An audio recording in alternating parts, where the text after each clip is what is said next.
She was building a cabin with broken branches. The Alpha King watched, then descended with packed timber. Her hands were calloused and strong from long days of gathering fallen branches and mending what little she had managed to create. She moved quietly among the towering oaks and silvered birches, each step careful, as if the ground itself might betray her presence. The autumn wind whispered secrets through the leaves, carrying a chill that made her cloak cling tightly around her. Ilara's home was nothing more than a clearing she had claimed, a patch of earth where sunlight broke through the dense canopy in golden rays.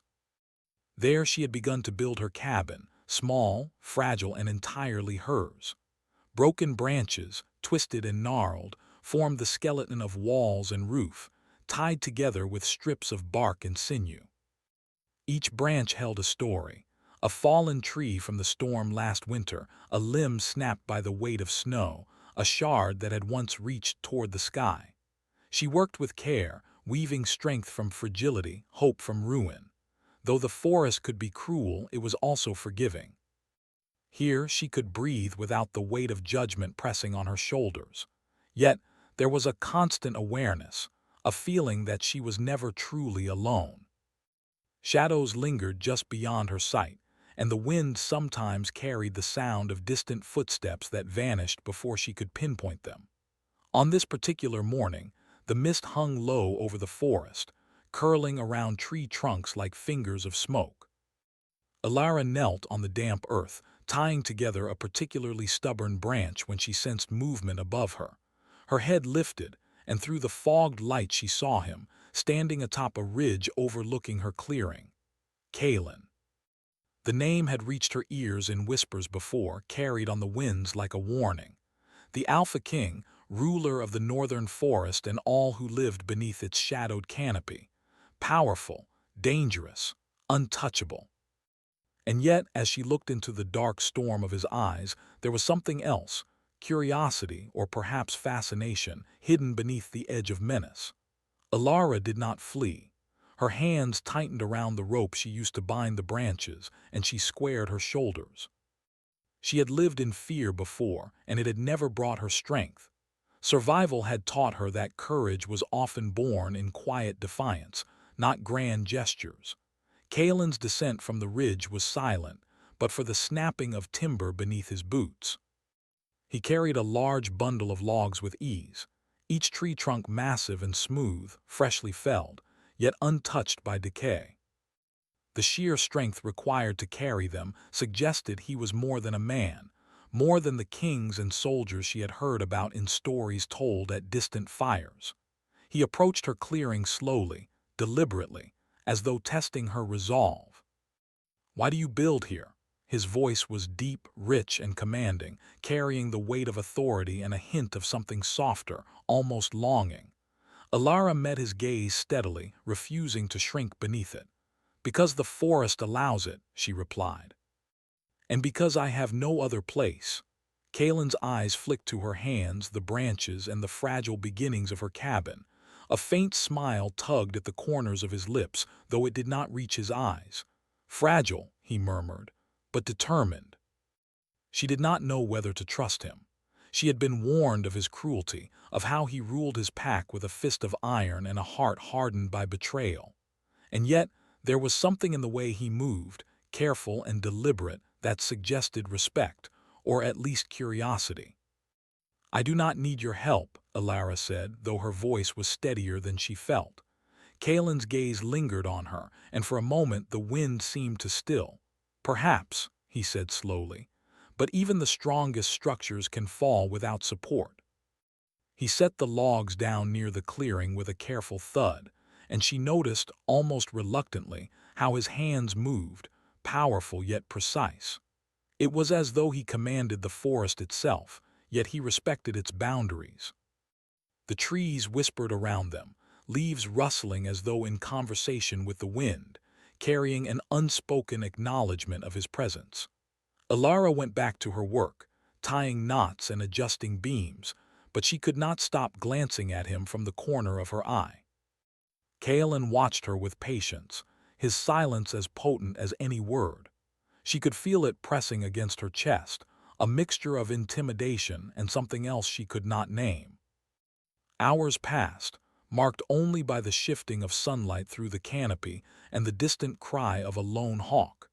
Kalen did not speak again, nor did he interfere with her work, yet she felt the heat of his gaze like the sun on her back.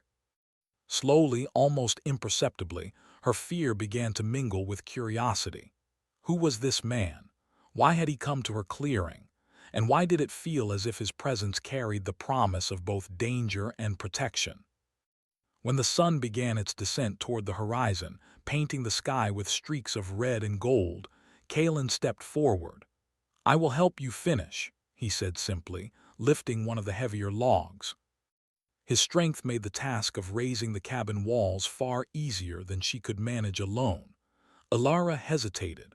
Pride and self-reliance warred with practicality. But as she watched him work, she realized there was no threat in his actions, only power and a strange, quiet respect for the space she had claimed for herself. Together they built.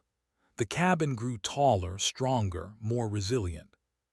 Each log that Kalen set into place seemed to anchor not just the structure, but something deeper within both of them: trust, acknowledgement, and an unspoken connection neither fully understood. As night fell, the forest came alive with sound. Owls called from the treetops, and the rustle of small creatures echoed among the leaves. Alara stepped back from the cabin, wiping her hands on her cloak. It was no longer fragile. The walls were straight, the roof firm, the space a small sanctuary in the midst of untamed wilderness. Kalen leaned against a tree, silent for the first time in hours. The fading light caught his features, strong, angular, and marked by both battle and sorrow. He looked at the cabin and then at her with an intensity that made her stomach tighten. "You have a remarkable way of surviving," he said quietly. "Most would have given up long before now." Alara met his gaze, and in that moment the forest seemed to hold its breath. There was acknowledgement in his words, but also something more, a recognition of the solitude and strength she carried with her like a shield. "I have no choice but to survive," she replied. Her voice was steady, but her heart pounded with an unfamiliar rhythm. "And I have no need for pity." Kalen studied her, and for a fleeting moment a shadow of something softer crossed his eyes, perhaps regret, perhaps longing. "I do not offer pity," he said finally. "I offer a choice." Alara frowned, unsure what he meant. "A choice?" "Yes," he said, stepping closer. The logs of timber he had brought were stacked neatly now, but his attention was fixed entirely on her. "You may accept help or continue alone, but know this: what you are building, it will not survive untouched. Forces in this forest, in this world, are not as forgiving as you are." She felt a chill that had nothing to do with the evening air. Something ancient and vast seemed to stir among the trees, and the hairs on her neck stood at attention. The forest was watching, and Kalen, too, seemed connected to it in ways she could not yet understand. "I can handle it," she said, her voice firmer than she felt. Kalen's eyes narrowed slightly, a mixture of admiration and challenge. "Perhaps," he said. "But even the strongest cannot face everything alone." The wind carried the words into the clearing, and for a moment silence settled around them. Then Kalen turned, moving to a tree near the edge of the clearing, and raised his hands. The air seemed to ripple, and Alara noticed the pack shapes that had been hidden in shadow emerging from the forest. Wolves, larger than any she had ever seen, moved with silent grace. They circled the clearing, their eyes glowing faintly in the dim light, loyal to the unseen bond of their king. Alara swallowed hard. The forest, the man, the pack, it was all larger, stranger, and more dangerous than anything she had imagined. And yet, despite the fear, she could not turn away. Kalen's gaze met hers once more. "I could destroy the world to keep you safe," he said, voice low and almost a whisper. "Would you let me?" Alara's chest tightened. There was something in his words that was not a threat but a plea, a confession hidden beneath the weight of authority and power. And for the first time in years, she felt the stirrings of something dangerous in her own heart. curiosity, longing, and the fragile beginnings of trust. She looked at the cabin she had built, at the forest around her, and at the man who had appeared from the mists like a shadow and a storm combined. "I do not know," she admitted, her voice barely above the wind. Kalen stepped closer but did not touch her. "Then we shall see," he said, his eyes never leaving hers. The pack settled around the clearing, protective yet watchful, as if waiting for some signal only their king could give. Night fell fully, wrapping the forest in velvet darkness. The cabin glowed faintly in the last light of the sunset, a beacon of resilience and defiance. Ilara sat on a fallen log, her hands trembling slightly, not from cold but from the weight of the unknown and the strange pull of the man who had come into her life with timber and shadow.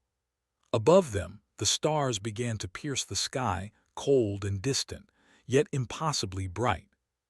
Somewhere in the darkness, the forest whispered promises and warnings, and Ilara realized that nothing would ever be the same again. The forest breathed around them, a living thing that seemed to sense every heartbeat, every whispered thought. Ilara had not slept well. The cabin she had built, strong though it now stood, felt fragile in ways that had nothing to do with wood or rope. Kalen's presence lingered like a shadow at the edge of her mind, a mixture of awe and fear twisting inside her. Morning came slowly, the mist curling through the trees in silver ribbons. Birds called in distant branches, their songs both familiar and strange in the quiet. Ilara moved carefully, checking the cabin walls and adjusting knots where the timber had shifted overnight. Her hands ached, but she welcomed the strain. It reminded her that she was alive, and that she had fought to claim this small space in the world. Kalen watched from the edge of the clearing, leaning against a birch with his arms crossed. His pack circled the perimeter, silent and vigilant. Ilara could feel their eyes on her as surely as she could feel Kalen's gaze. She did not flinch, though her heart skipped at the thought of his presence so close. He said nothing, and for now, that was enough. Finally, he stepped forward. The logs he had brought yesterday lay stacked neatly near the cabin. He picked one up effortlessly, carrying it to the corner of the structure. "The walls you have built are strong," he said, voice low and steady, "but they could be stronger." Ilara set her hands on her hips. "I built them the way I know how," she said. "I do not need your help." Kalen studied her for a long moment, eyes narrowing. "Help is not always weakness," he said quietly. "Sometimes it is survival." She hesitated. Pride and stubbornness warred with practicality. She could see the truth in his words, yet she did not want to admit it aloud. After a pause, she nodded slowly. "Then, work with me," she said, her voice almost a whisper. Together, they set to work. Kalen lifted the heavier logs, placing them with precision, while Ilara adjusted and tied them, binding them to the frame she had built. The rhythm of their work was quiet and tense. The air between them was full of unspoken words, questions neither dared to ask, fears neither wanted to voice. The forest seemed to respond to their labor. Leaves rustled gently, the wind weaving through the branches as if whispering encouragement. Small creatures peeked from the undergrowth, curious but cautious. The power in Kalen's presence was undeniable, yet he did not move recklessly. Every gesture was deliberate, controlled, almost respectful of the space Ilara had claimed for herself. Hours passed. Sweat and dirt streaked their faces, and the cabin began to take shape with a solidity that surprised them both. Ilara caught glimpses of Kalen in moments of vulnerability, a flicker of tiredness in his eyes, a shadow of regret in the lines of his jaw. And yet, even as he worked alongside her, there was an edge, a tension that reminded her of the stories she had heard about him. "You do not speak much," she said at last, breaking the silence that had settled over them. "I have little to say," he replied, voice low, almost distant. "Words can betray, actions do not." Ilara frowned. "Do you trust actions more than people?" Kalen paused, the log in his hands resting against the ground. He looked at her then, really looked at her, as if seeing her for the first time. I trust those who survive, he said, and you have survived far more than most. The words struck her. She had lived a life of solitude, of careful survival, and she had never expected recognition for it. Pride swelled within her chest, mixed with a strange warmth at his acknowledgement. Yet beneath it, a cautious fear lingered.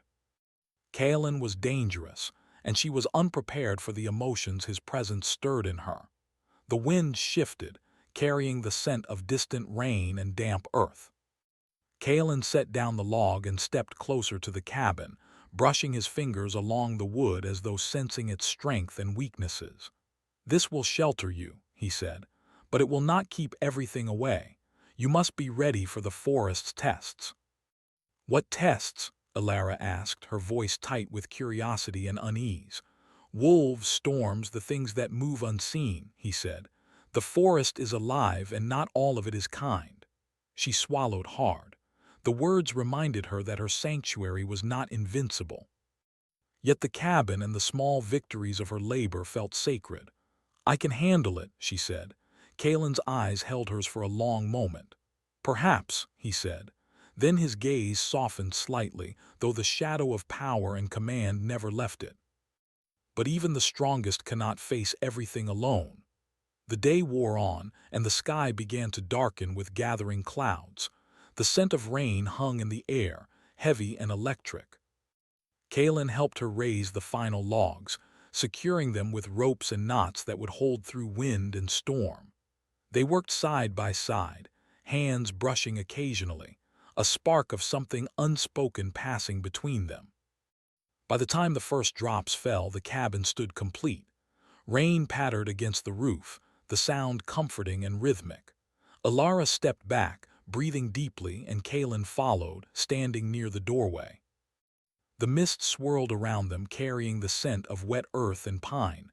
"You have built more than a cabin," Kalen said softly. "You have built a statement, a claim to your life, your survival." Alara felt her chest tighten. The words were simple, yet they carried weight she had not expected. "I do not know if it is enough," she admitted. "This place, it feels small against the forest." Kalen's gaze softened. "Strength is not measured by size," he said. "It is measured by what survives." The wind blew stronger, rustling the leaves and bending the trees.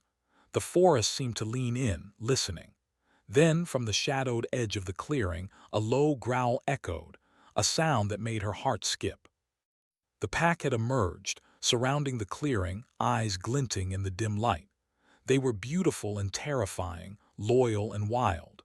Kalen's hand rested lightly on the nearest wolf, a connection she could feel but not understand. Alara took a step back, unsure whether to fear them or trust their presence. "Are they dangerous?" she asked, her voice barely above the wind. Kalen shook his head. "Only if you are careless. They are my pack and they protect what I claim."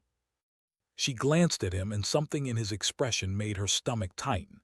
His words were not just about the wolves, they were about her. Protection, possession, responsibility, and perhaps care.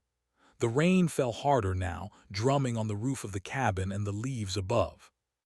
Alara stepped inside, brushing her hands on her cloak, and looked back at him. Kalen remained outside, standing in the mist, a solitary figure of power and mystery. "You do not enter?" she asked. He shook his head. "Some things must be earned," he said, "not taken." Her breath caught. The unspoken challenge in his words was clear. He was testing her, perhaps as much as she had tested him, and she realized with a strange thrill that she did not want to fail. Hours passed in silence, broken only by the rain and the occasional howl of the pack. The forest seemed alive with motion just beyond the clearing, shadows shifting as though watching, waiting. Alara sat on the floor of her cabin, feeling the warmth of the small hearth she had managed to light. Yet her thoughts kept drifting to Kalen, to the strength and danger that seemed to follow him wherever he went. Finally, he stepped into the cabin, silent as a shadow. She looked up, startled, and found herself meeting his gaze. There was no threat in his eyes, only intensity and an unspoken promise. "You are learning," he said softly, "not just how to survive, but how to face what comes." Alara felt her heart quicken. "And you?" she asked. "Are you learning to trust?" Kalen's gaze softened, and for a fleeting moment the storm of power and command melted away. "Perhaps," he said, "but that is a lesson I have learned slowly and not without cost." She understood that words alone could not bridge the distance between them. Trust, like the cabin, had to be built, piece by piece, with patience and care. And she realized with a quiet, trembling certainty that she wanted to try, despite the danger, despite the mystery, despite the power he carried like a second skin. As night fully descended, the forest whispered around them. Rain fell in steady sheets, the sound a lullaby that was both comforting and eerie. Alara sat by the hearth, Kalen near the doorway, and the pack settled outside, protective and watchful. The tension between them hung in the air, thick and unspoken, yet electric, alive with possibility. Cliffhanger. Alara's heart pounded. She did not know the answer, but as she met his eyes, she felt the stirring of something dangerous and profound, an undeniable connection that neither the forest nor the pack could sever. And for the first time, she understood that her life, her survival, and perhaps even her heart, were now bound to the Alpha King and the mysteries of the forest. The forest seemed to grow quieter the next morning, as if it were holding its breath. Alara awoke in the cabin she had built, the small fire still glowing faintly in the hearth. The smell of damp earth and pine filled the air, and through the open doorway, the mist clung to the trees like a soft gray veil. She stretched and rubbed the sleep from her eyes, aware of the heaviness in her chest, the kind that came from knowing her life was about to change. Kalen was already outside, standing at the edge of the clearing, his dark figure almost blending into the shadows. The pack circled him, silent and alert, each movement precise and controlled. Alara felt a pang of unease. He was more than a man, more than a king. He carried the forest within him, a force she could not hope to match, and yet her curiosity pulled her forward. "I need to know," she said, stepping onto the wooden threshold. "Why are you here? Why me?" Kalen's eyes softened as he looked at her, but there was a shadow behind them, something old and heavy. "Because I have watched," he said. "And because you build, even when the world tries to break you," Alara frowned. "That is not an answer. You watch me and yet you bring danger, and now you talk in riddles." He let out a quiet, low laugh, almost like a sigh. "I am bound to this forest," he said slowly. "My power, my pack, even my life is tied to it. A curse placed long before you or I were born.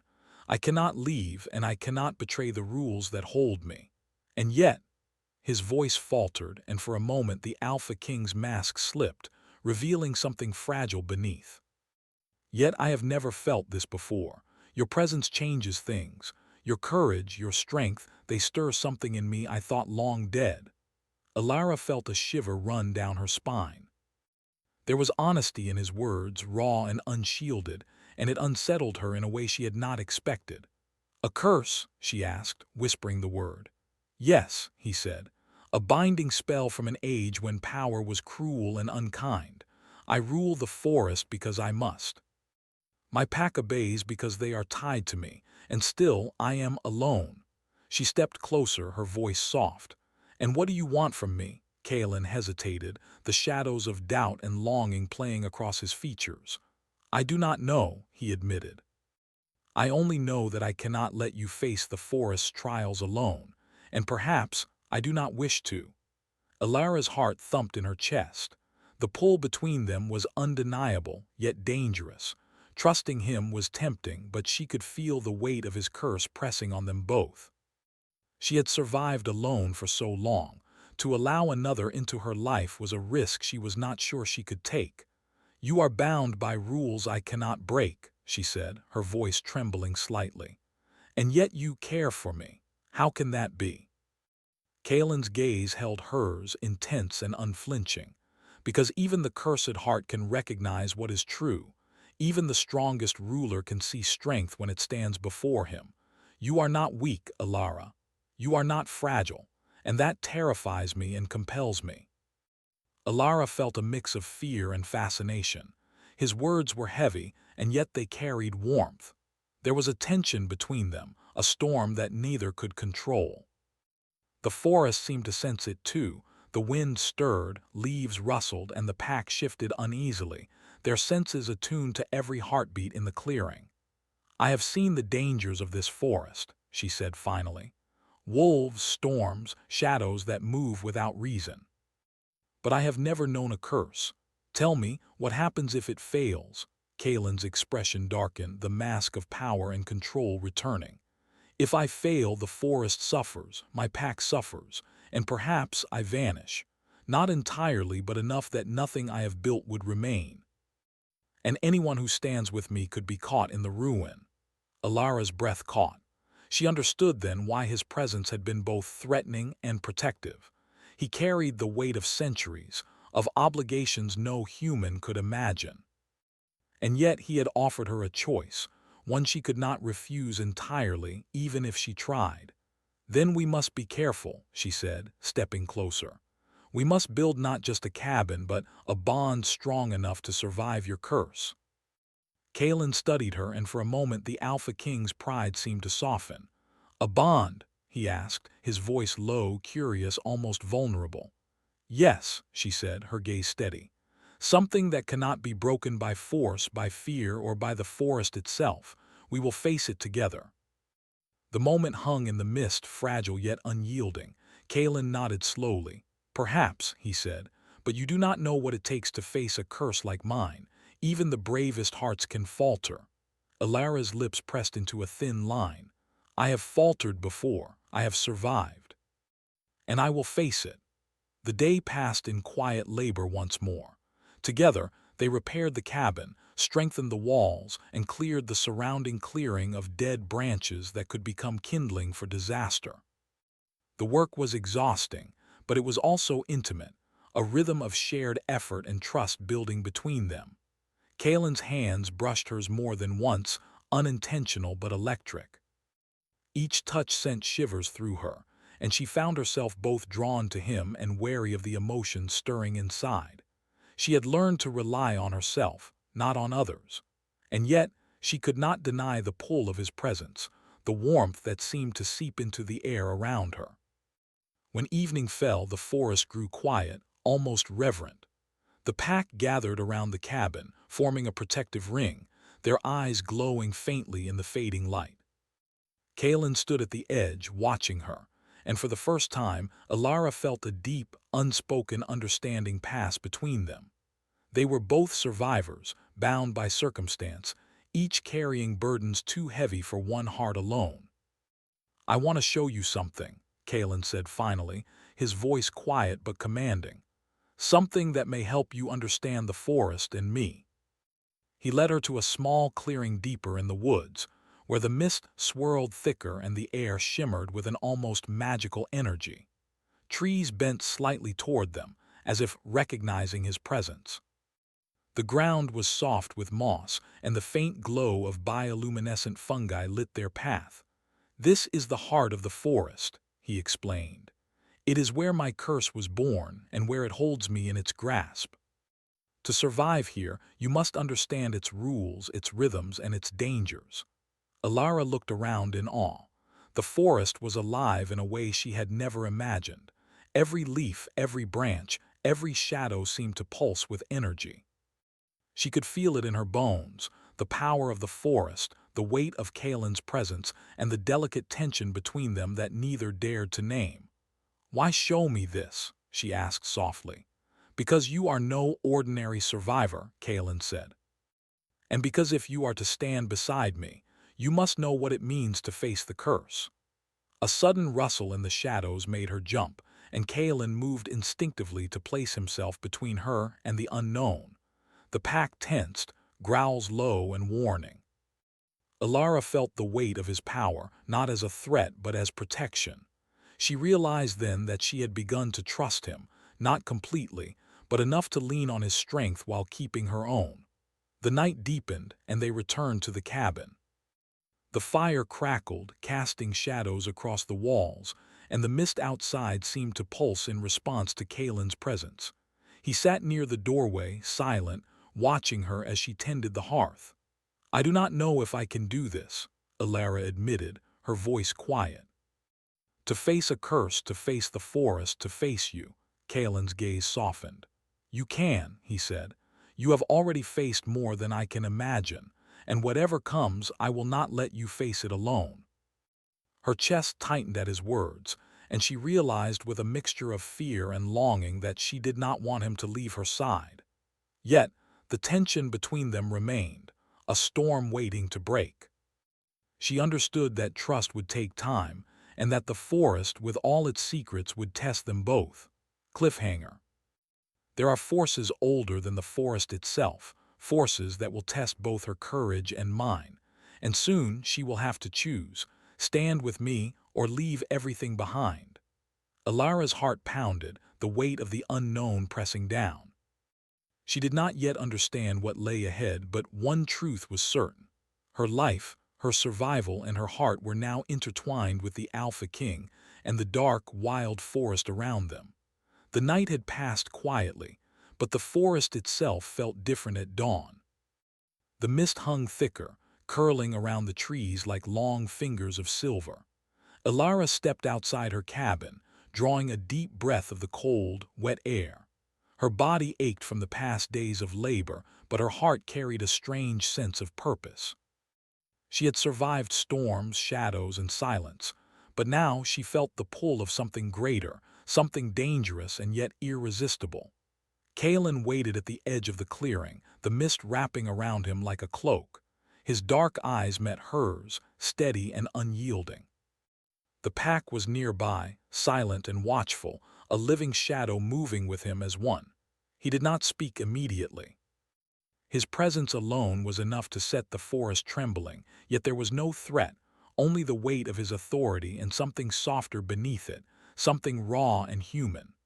"Alara," he said finally, voice low, "the forest senses the shift. Forces I have kept at bay stir once more. You must understand our bond will be tested more than it has ever been."